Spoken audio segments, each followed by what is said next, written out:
우리 한번 오늘 마지막 한번 선포해 봅시다. 가정 행복. 우리의 가정을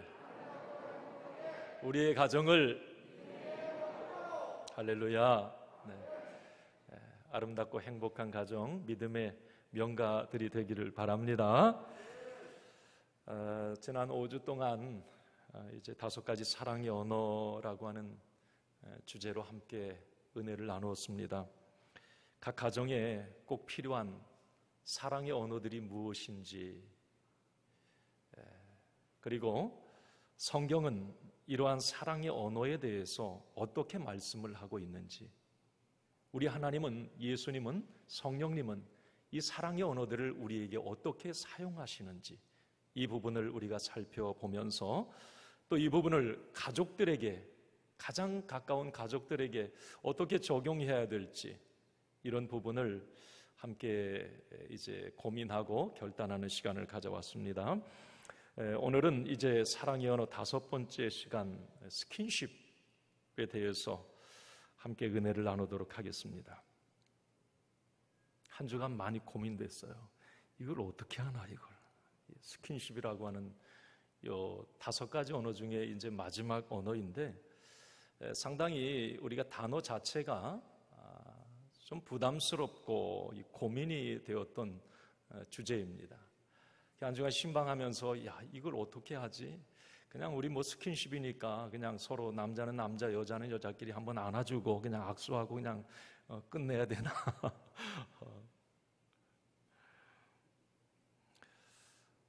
다른 사랑의 언어들 인정하는 날이나 함께하는 시간, 선물, 봉사는 성경에 참 많아요. 우리 하나님이 그렇게 하셨어요. 그런데 이 스킨십이라고 하는 이 부분은 성경에 이게 어떻게 연결이 될까, 이런 부분을 고민하면서 말씀을 준비했습니다. 제가 좀 이 스킨십이라고 하는 이 단어가 좀 부담스러웠던 이유 가운데 하나는, 우리 한국인의 정서, 유교 문화에서는 이 스킨십이 상당히 어색한 단어예요. 유럽 문화에서는 그냥 허깅하고 또 볼에 키스해주고 손등에 키스하고 안아주고 이게 손잡고 하는 게 어색하지가 않은데, 우리 한국인들은 이걸 상당히 좀 민망해합니다. 좀 그런 부분들이 이 주제를 어떻게 또 전할까 하는 부분이 좀 부담스러웠고, 좀 부부가 서로 손을 잡고 안아주고 만져주고 이 당연한 거잖아요. 당연히 그렇게 하고 있음에도 불구하고 이걸 좀 표현하고 하는 부분에 상당히 좀 인색한 게 우리 문화예요. 또 하필이면 이 스킨십이라고 하는 이 주제를 전할 이 시기가 지금 사회적 거리를 두고 언택트 문화가 이제 자리 잡아가는 그런 상황, 이제 어떻게 하면 접촉을 안 하려고 하고 거리를 두려고 하는데 스킨십을 해라, 이게 좀 이제 고민이 되는 부분도 있었습니다. 그런데 제가 이제 우리 가정 행복이 플러스 되는 부분이라면 고민하고 또 말씀을 연구해야죠. 제가 이제 이 관점으로 하나님의 말씀을 들여다볼 때 이 스킨십이라고 하는 이 부분도 분명한 하나님의 언어, 하나님의 사랑 표현의 방법이구나 하는 것을 절실하게 깨달았습니다. 하나님의 성품 가운데 하나고요. 이 스킨십은 하나님께서 우리 자녀들을 이렇게 사랑하실 때 그 사랑의 표현 방법 가운데 분명히 이 스킨십이 연결이 되어 있어요. 자, 오늘 우리가 본문 열왕기상 19장 말씀을 보셨는데, 오늘 열왕기상 19장에 보면 로뎀나무 아래서 죽여달라고 죽기를 지금 원하는 엘리야를 만나게 됩니다. 좀 쉬운 표현으로 말하자면 이제 삶의 짐이 너무 무겁고 너무 두려워요. 아합과 이세벨의 정권, 시퍼론 정권이 자기를 겨냥해 있어요. 너무 두렵습니다. 이제 모든 짐을 다 내려놓고 싶어요. 엘리야가 도망갑니다. 사막의 나무, 로뎀나무라고 하는 그 나무 아래에서 이제 마지막, 어떻게 보면 자살을 결심한 거예요. 이제 여기서 나 죽을 거다.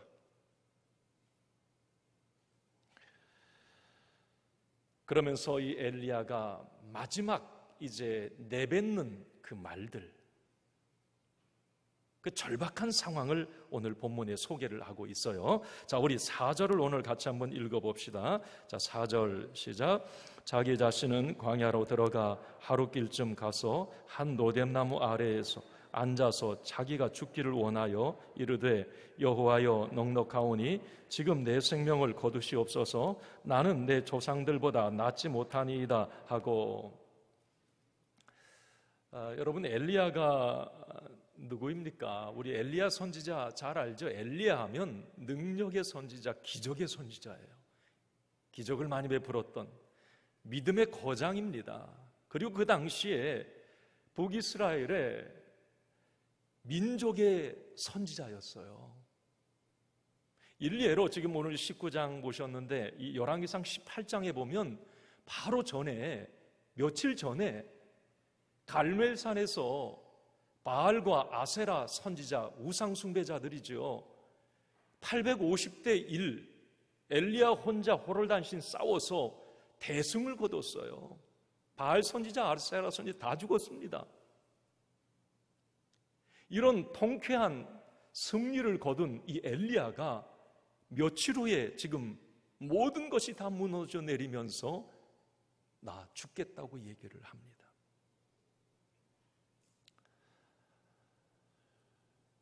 예전 같으면 엘리야는 눈 하나 깜빡하지 않았을 것 같아요.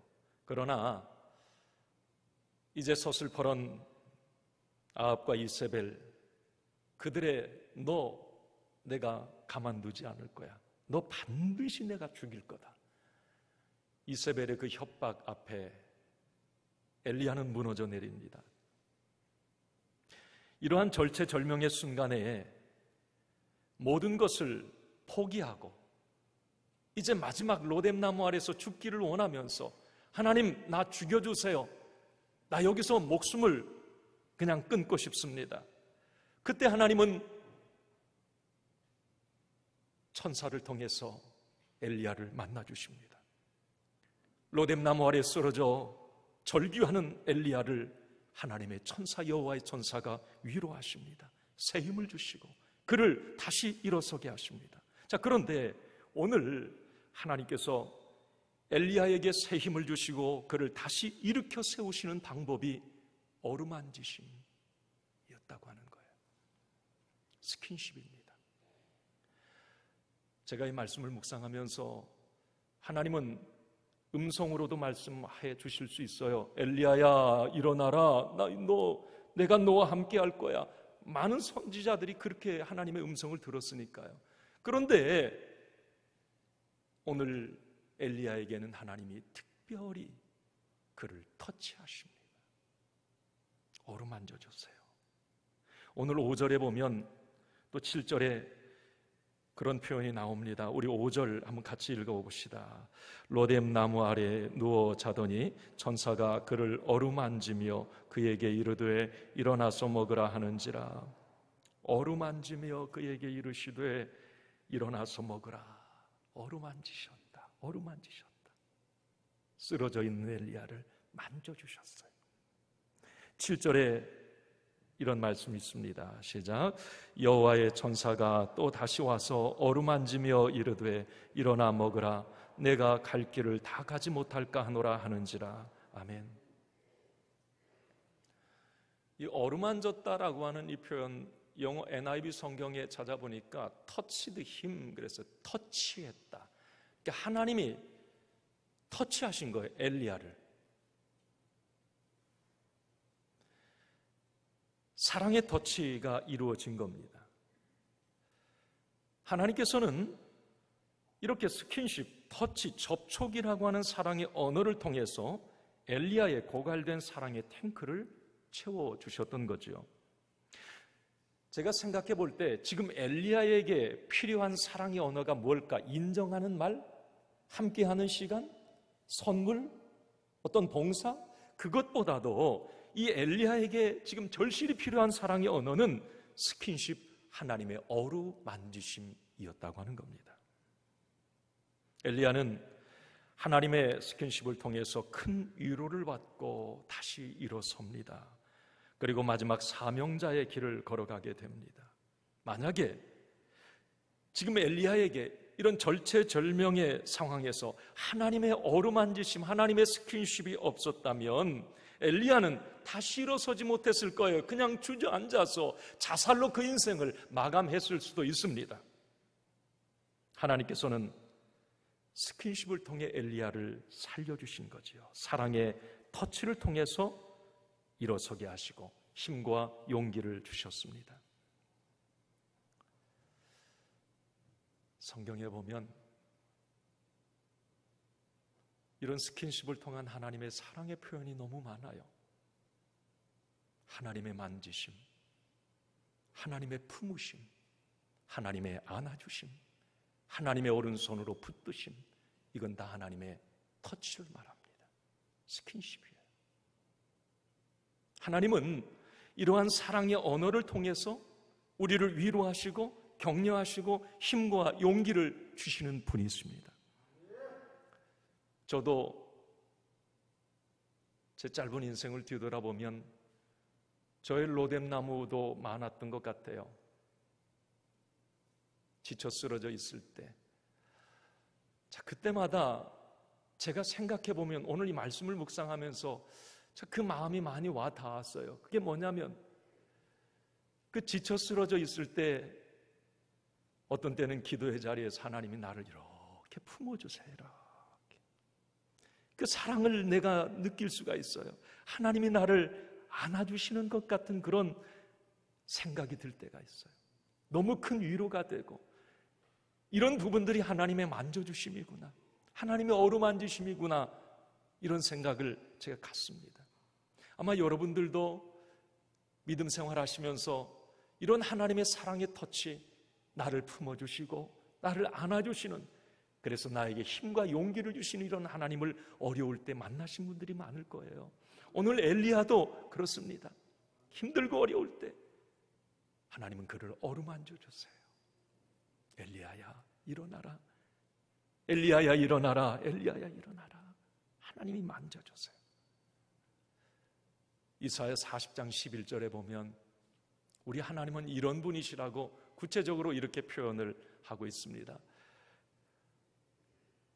같이 읽습니다. 시작. 그는 목자같이 양떼를 먹이시며 어린 양을 그 팔로 모아 품에 안으시며 젖 먹이는 암컷들을 온순히 인도하시리로다.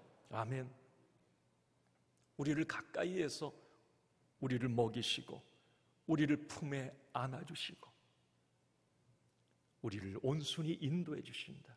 우리 하나님은 우리와 가까이 밀착됨을 통해서 우리를 어루만져 주시고 안아주시고 품어주시는 그 하나님으로 성경은 묘사가 되어 있습니다.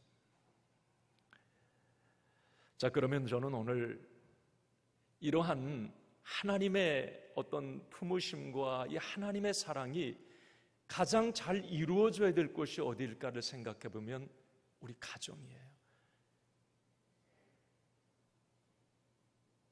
하나님의 어떤 그 우리를 향한 스킨십이 가장 잘 적용돼야 될 곳이 우리 가족들, 가정이라고 하는 것을 저는 깨닫게 됩니다. 하나님의 품으심을 통해서 엘리야가 살아났고 회복됐고 일어났던 것처럼 우리가 하나님의 사랑을 가지고 우리 가족들을 품고 어루만져주고 등을 토닥여주고 안아주고 이런 모습을 통해서 우리 가족들에게도 놀라운 회복의 역사가 일어나게 될 줄로 믿습니다. 여러분, 오늘 저는 이 스킨십이라고 하는 이 주제를 이제 두 가지 관점으로 좀 다루어 나갈 텐데 길지는 않습니다. 하나는 성경적 관점이고 또 하나는 의학적, 사회학적 관점이에요.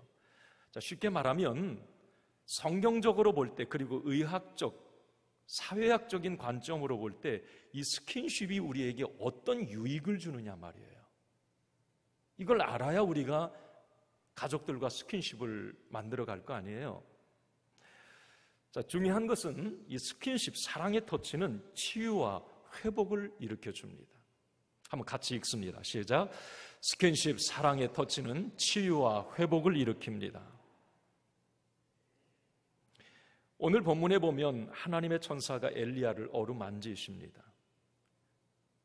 그 결과, 하나님의 만지심의 결과 육체적으로 탈진했고 정신적 스트레스, 영적 눌림에서 이 엘리야는 치유가 되고 회복을 얻게 됩니다. 일어설 수 없었던 엘리야가 다시 일어날 수 있었던 것도 하나님의 어루만지심이었어요. 꺼져가는 사명의 불꽃을 다시 활활 타오르게 했던 것도 하나님의 터치, 스킨십, 어루만지심이었다고 하는 겁니다.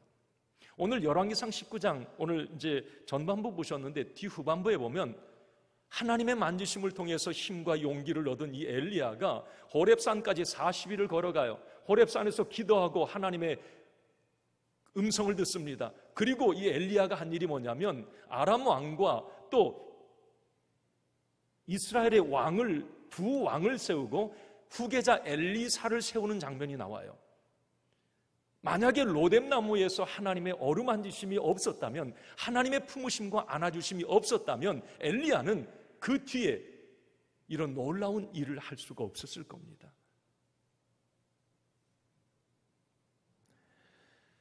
어쨌든 하나님의 만지심을 통해서 엘리야는 치유와 회복이 일어났던 거죠. 제가 신약 성경에 이렇게 찾아보니까 예수님의 이 치유와 회복의 사역도 스킨십, 이 터치와 관계가 참 많이 되어 있어요. 요한복음 9장 말씀에 보면 앞을 못 보는 맹인이 예수님을 찾아왔을 때 보통 뭐 다른 병자들 그냥 내 자리를 들고 일어나 걸어가라 말씀을 하시든지 그냥 말씀으로도 하시는 경우가 많아요. 그런데 이 맹인에게는 예수님이 이 진흙을 이겨서 그 눈에 이렇게 터치하면서 발라주십니다. 그리고 실로암 연못가에가 씻으라고 그래요. 마태복음 8장 14절에 보면 예수님의 그 수제자였던 베드로의 장모가 열병으로 거의 죽을 상황에 이릅니다. 베드로가 이제 예수님을 초청해요. 그때 예수님은 그 14절에 보면 그 장모의 손을 만지십니다. 이렇게 손을 만지시며 기도하세요. 터치하시는 거예요. 그때 그 열병이 떠나가 버립니다. 마가복음 5장 41절에 보면 야이로, 회당장 야이로의 딸이 죽어요. 아예 그냥 죽습니다. 이제 절망적인 상황에 그 41절에 보면 예수님이 그 죽은 소녀의 손을 잡습니다. 이렇게 손을 잡고 달리다 굼 그래요. 소녀야 일어나라. 그때 소녀가 살아나요. 마태복음 8장 2절 3절에 보면 예수님이 이 나병 환자, 문둥병자를 치유하시는 장면이 나와요. 레위기 13장에 보면 이 당시에 문둥병, 나병은 부정한 이 병이라 가까이 하면 안 돼요. 그 나병 환자를 만지면 안 되거든요. 그런데 예수님은 성경에 보면 손을 내밀어 만지시며 기도를 하세요. 만지셨다. 예수님도 이 치유와 회복의 사역을 할 때에 말씀으로도 하셨지만 손으로 만지시고 때로는 안아주시고 때로는 안수와 같은 어루만짐을 통해서 이 치유와 회복의 사역을 감당해 나가셨어요.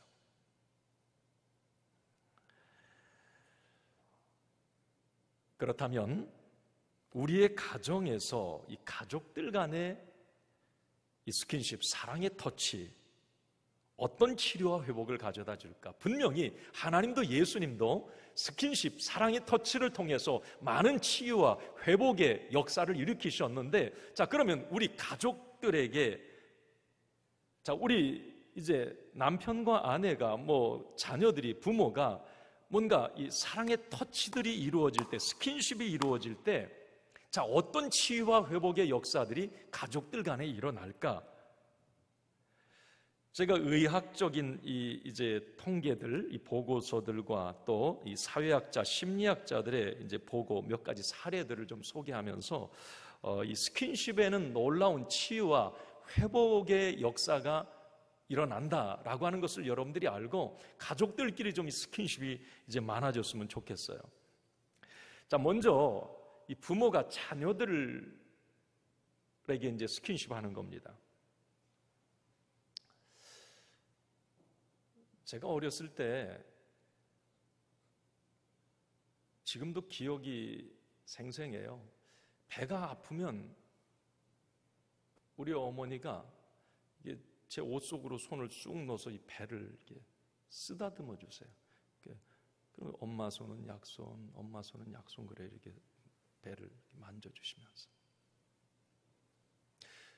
그런데 막 아팠다가도 참 희한해요. 지금 제 기억 속에는 엄마가 나 배를 이렇게 만져주고 쓰다듬어주면 배가 안 아팠어. 신기하게.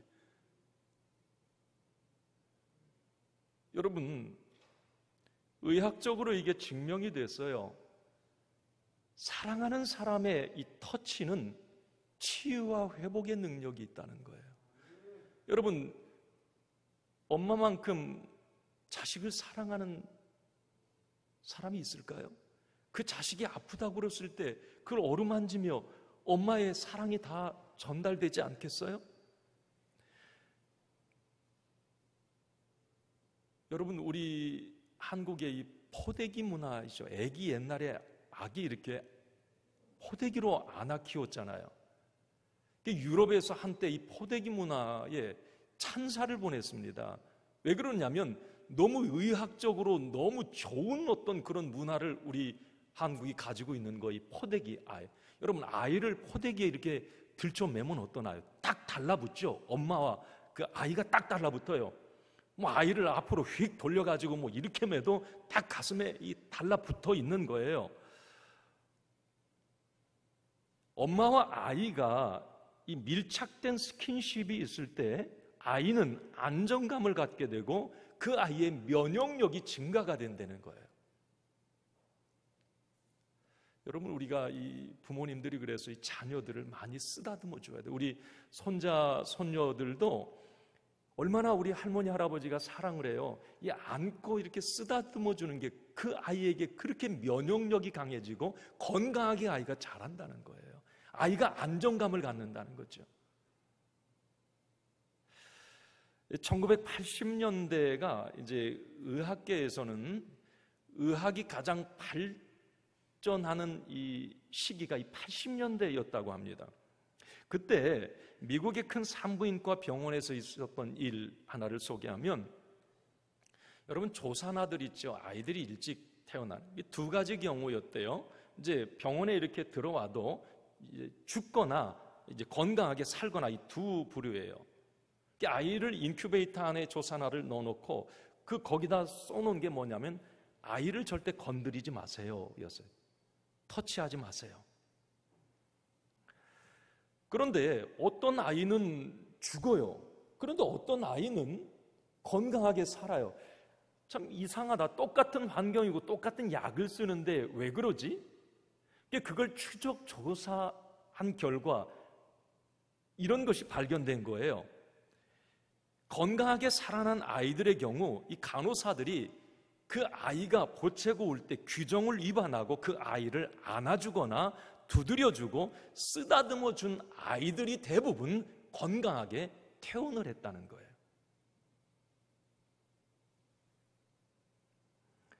이후에 이제 조산아 집중치료실에는 부모가 원하면 언제든지 들어가서 아이와 스킨십을 하게 했다고 합니다. 조산아에게는 부모의 스킨십이 의학적 치료보다 더 효과적이라고 하는 것을 발견했다고 그래요. 그래서 우리 부모님들이 이 자녀들을 많이 안아주고 등을 토닥거려주고 쓰다듬어주고 그렇게 해야 될 이유가 있는 거예요. 그때 나온 프로그램이 캥거루 프로그램이에요. 조산아들을 위한 치료 프로그램이에요. 여러분, 캥거루가 어떻게 해요? 자식 이 주머니에 이렇게 넣어가지고 다니잖아요. 이 조산아들을 천 주머니에 넣고 엄마가 품게 했어요. 그래서 엄마의 체온을 느끼고 엄마의 심장 소리를 듣게 했습니다. 그런데 그 데이터 결과는 어땠느냐면 성장 속도가 다른 조산아에 비해서 47%가 빨랐고 퇴원이 3주에서 6주가 빨랐다고 그래요. 이게 사랑의 터치 스킨십이, 이 사랑의 스킨십이 얼마나 자녀에게도 안정감과 유익과 건강을 주는지 우리 부모님들이 알아야 된다는 거죠. 요즘에 아이들의 경우 우리 부모님들 얼마나 관심과 사랑이 높습니까? 부모님들은 우리 자녀들에게 뭐 좋은 먹거리, 좋은 환경과 여건, 좋은 것이라면 무엇이든지 다 해주잖아요.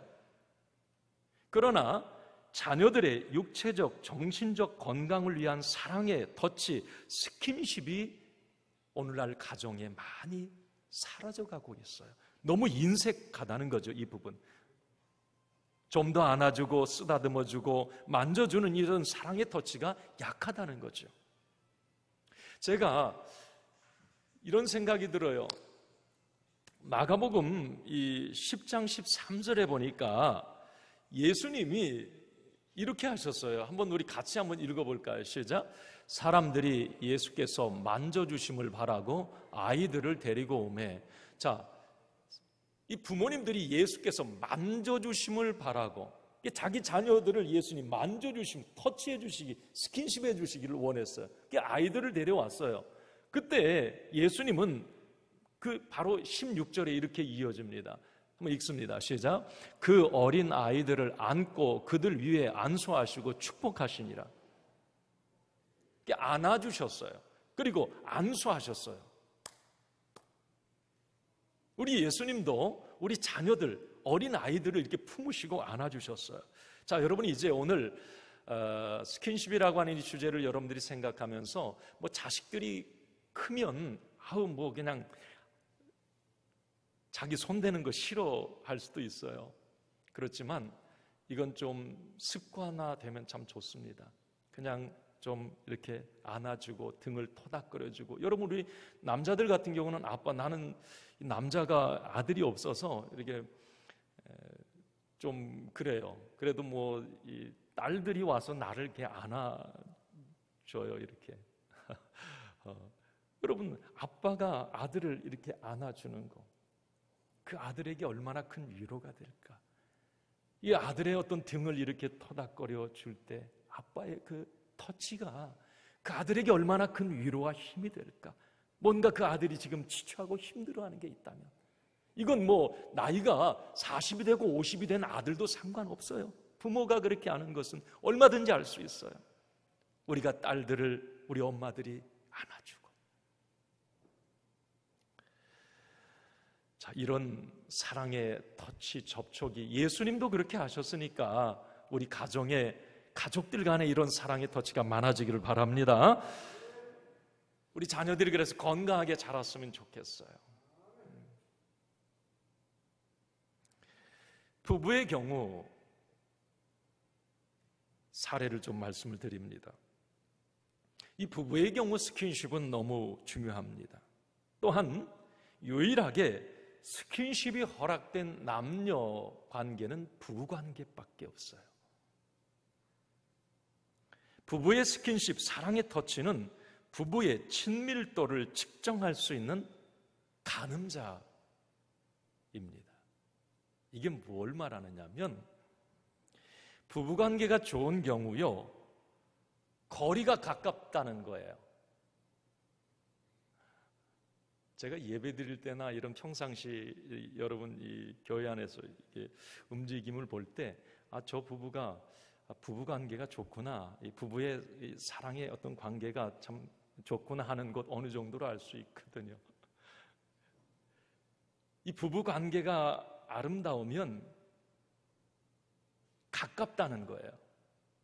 이 인류학자, 사회학자이기도 한 에드워드 롤이라고 하는 사람은 두 사람 사이의 물리적 거리를 통해서 두 사람의 친밀감을 측정할 수 있다, 그렇게 얘기를 해요.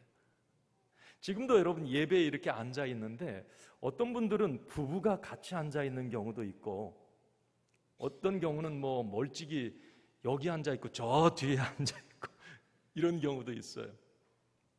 뭐 우리 장로님들이야 지금 뭐 여기 장로님들이 앉아 계셔서 이제 그런데, 제가 이렇게 보니까 우리 김영선 장로님 부부는 이 스킨십이나 이런 부부의 친밀도가 상당히 높아, 내가 보니까. 네, 아니 그거 확실해요. 장로님들이 이렇게 뵐 때에도 거리가, 물리적 거리가 가깝다는 거예요. 평상시에 언뜻 보면 항상 같이 있어요. 항상 같이 다니는 거예요.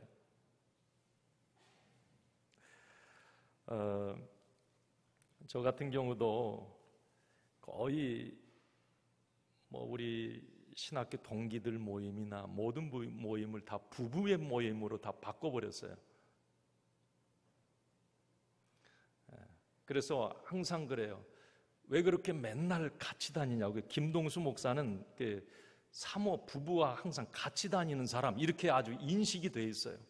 어디 남자 혼자 목회자 어디 모임이 있으면 부부 모임으로 만들자고 그래요.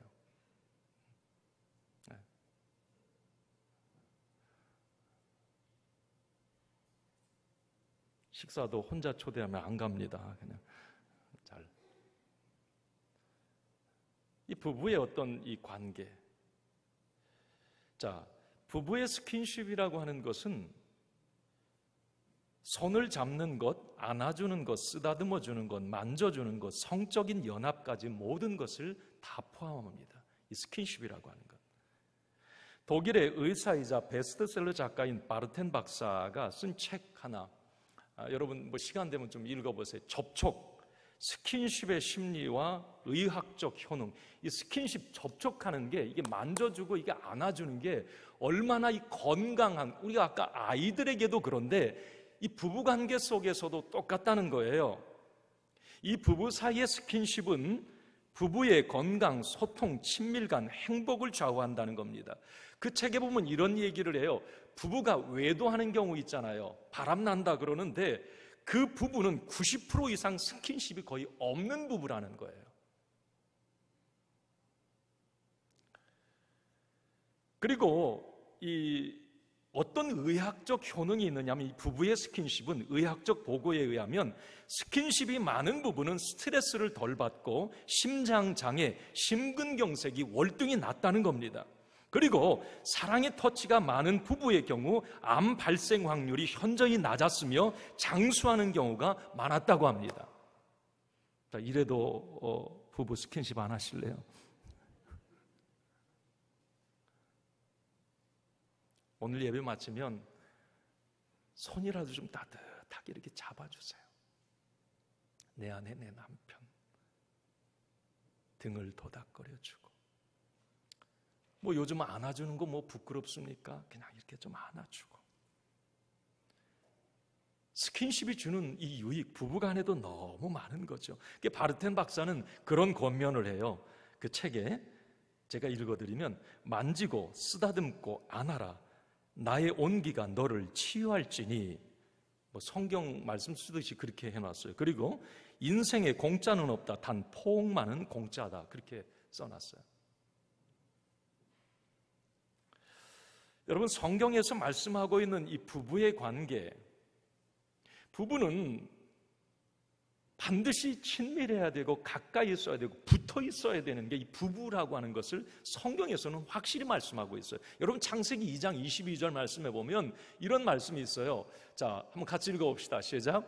여호와 하나님이 아담에게 취하신 그 갈빗대로 여자를 만드시고 그를 아담에게로 이끌어 오시니. 자, 이 스킨십 말씀 묵상하면서 떠올랐던 게 바로 이 상황, 이 장면이었어요. 아담의 갈빗대는 아담 몸이에요. 몸. 그 갈빗대를 아담에게서 쑥 빼시더니 하와 이 여자를 만드시고 그를 이끌어 아담에게 갖다 딱 놓으셨어요. 자, 이 부부 관계라고 하는 것은 이 정도로 가깝고 친밀한 관계라고 하는 거죠. 그래서 고린도전서 이 7장 5절 말씀에 보면 이런 말씀이 있습니다. 같이 한번 읽어볼까요? 시작. 서로 분방하지 말라. 다만 기도할 틈을 얻기 위하여 합의상 얼마 동안은 하되 다시 합하라. 이는 너희가 절제함으로 말미암아 사단이 너희를 시험하지 못하게 하려 함이니라. 성경도 이 분방, 부부가 이렇게 떨어져 있는 것을 철저히 금하고 있어요. 네가 떨어져 있기를 원한다면 기도할 때 이외에는 항상 같이 합하라는 거예요. 같이 있으라는 거예요.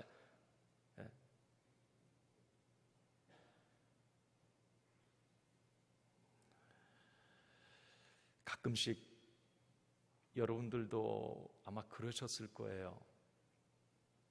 길을 가다가 산책하다가 이게 이제 병목안로 이렇게 초등학교 이렇게 걸어가다 보면 가끔 그런 장면을 봐요. 그게 뭐냐면 머리 하얀 이 노부부가 손을 잡고 같이 이렇게 걸어가세요. 그 모습이 제가 뒤에서 보면 얼마나 이 가슴이 뭉클하고 얼마나 아름답게 보이는지 모르겠어요. 모든 낭만적인 사랑의 거품이 다 빠져나가고 뭔가 갈등도 있었겠고 여러 가지 고난도 있었겠고 그 모든 것들을 다 승화시켜 정말 그들의 이 맞잡은 손 뒤에서 보면 세월이 느껴지면서 너무 아름답게 보여요. 저런 모습이 우리 부부이어야 되지 않을까. 하나님께서 짝지어 주신 에덴의 아담과 하와의 그 에덴의 원형의 그 부부의 모습이 이런 모습인데 우리 가정이 지금 많이 이런 부분들이 사라져요. 바쁘다는 이유로 너는 너 나는 나 뭐 스킨십이 뭐야, 내 몸에 손대면 가만 안 놔둘 거야. 여러분 이거 한 가지도 여러분 기억하세요. 고린도전서 아까 7장 5절 말씀 보셨는데 그 바로 전 4절에 여자는 자기 몸을 자기가 주장하지 못하고 남자가 주장하도록, 남자의 몸은 자기가 주장하지 못하고 여자가 주장하도록. 부부관계가 그런 관계라는 거죠. 이만큼 친밀한 관계, 스킨십이 있어야 되는 관계라고 하는 거죠. 이 가정이 행복한 가정이라고 하는 거예요. 여러분 이제 우리 남편과 아내가 함께하는 여기 부부들이 이제 계시다면, 물론 뭐 남편이 아내가 먼저 하늘나라에 가신 분도 계시겠지만 그렇지 않고 부부가 함께하는 그런 가정이라면 여러분 이제 물리적 거리, 마음의 거리 서로 좁히고 서로 손을 잡고 안아주고 어루만져주는 그런 사랑의 스킨십이 많아지기를 바랍니다. 부부가 그렇게 많은 시간이 남지 않았기 때문에 그래요. 사랑하며 살기에도 부족한 시간이기 때문에 그렇습니다. 위로의 안아줌, 격려와 응원의 토닥임, 사랑의 어루만짐과 연합이 부부 사이에 많아져야 합니다. 자, 이제 5주 동안 나누었던 5가지 사랑의 언어 시리즈 설교를 정리합니다. 여러분 인정하는 말 많이 하십시오. 격려해주고 나의 가족들을 응원해주고 위로해주고 새 힘을 주는 말 많이 하십시오. 돈 드는 것도 아니지 않습니까? 인정해주는 말 한다고 손해보는 것 아니지 않습니까? 내 가족, 내 남편, 내 아내, 내 자녀, 부모가 인정하는 말을 통해서 위로를 받고 힘을 얻는다면, 내 가족이 행복할 수 있다면 왜 못하는 겁니까? 여러분 함께하는 시간 많이 가지십시오. 우리 많이 바쁩니다. 그렇지만 생각해 봐야 됩니다. 나의 바쁨이 누구를 위한 바쁨인가? 여러분 우리 가족이 행복할 수 있다면 여러분 함께하는 시간을 통해서 아픔을 서로 공감하고 소통하고 상처를 어루만지는 함께하는 시간 꼭 필요합니다. 기억하세요. 사랑하는 내 가족이 영원히 내 곁에 있을 것이라고 생각하지 마십시오. 함께 하고 싶어도 할 수 없는 시간이 얼른 속히 옵니다. 가끔은 선물을 나누십시오. 선물은 돈의 문제가 아닙니다. 마음의 문제예요. 작은 것이라도 자기 자신을 담고 사랑의 마음을 담아서 선물을 준비하면 되는 거예요. 사랑의 선물은 가족들의 소확행을 책임질 것입니다. 홍난자 권사님 기분 좋으시죠? 네. 왜 이야기를 하냐면 아까 예배를 마쳤는데 홍 권사님이 좋아가지고 싹 장모님이 선물해 줬대요. 이 말씀 듣고 은혜를 받아가지고 그냥 작은 어떤 마음이 담긴 이런 배려들, 이런 선물들 행복하게 하는 거죠. 가족들끼리 봉사와 섬김 이 실천하는 것 습관화해야 합니다. 내 사랑하는 가족들 필요가 무엇인지를 살피고 파악했으면 그걸 채워줘야 돼요. 내 남편과 아내가 뭘 좀 도와주기를 원하는지, 어떤 부분에 지금 많이 힘들어하는지 이 부분을 가족들은 파악하고 몸으로 돕고 생각과 마음으로 섬겨야 합니다. 스킨십, 건강하고 행복한 삶을 위한 비타민입니다. 이제 말씀을 마치면서 이런 결론을 내려봅니다. 가정행복은 저절로 어느 날 우연히 두어지지 않습니다. 선명한 믿음의 원칙과 기준을 가지고 가족 서로가 함께 노력하고 희생하고 투자할 때 주어지는 것입니다. 분명한 것은 5가지 사랑의 언어, 가정행복의 팩트입니다.